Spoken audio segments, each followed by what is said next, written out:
এখানে লিয়াকত ও ইকরাম নিয়ে একটি বাংলা গল্প দেওয়া হল। লিয়াকতের বন্ধু ইকরাম।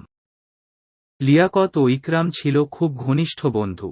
ইকরামের পরিবার ছিল সম্পদশালী আর লিয়াকতের পরিবার ছিল গরিব, কিন্তু কখনোই তাদের বন্ধুত্বের মধ্যে কোনো বিভেদ আসেনি। একদিন ইকরামের বাবা নতুন ব্যবসা শুরু করলেন এবং শহরে চলে গেলেন।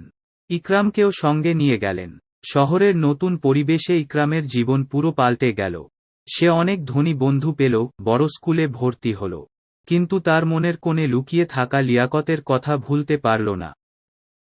দীর্ঘদিন পর একবার ইকরাম গ্রামে ফিরে এল। লিয়াকত এখনও সেই ছোট্ট বাড়িতে বসবাস করছে, দিনমজুরের কাজ করে। ইকরাম তার বন্ধুকে দেখে একটু লজ্জিত হল। লিয়াকতের চেহারা বদলে গেছে, তবুও বন্ধুত্বের সেই গভীরতা হারায়নি। ইকরাম লিয়াকতের কাছে গেল, তাকে জড়িয়ে ধরে বলল, তুই এখনও আমার সেই পুরনো বন্ধু রয়ে গেছিস। আমি তোকে ভুলিনি।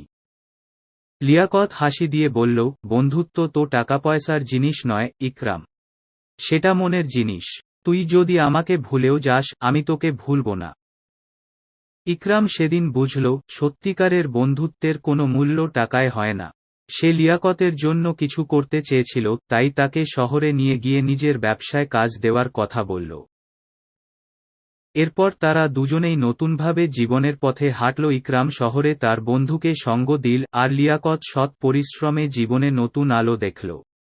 তাদের বন্ধুত্ব আরও দৃঢ় হল, আর কেউ কখনো কাউকে ভুলল না। গল্পটি কেমন লাগলো?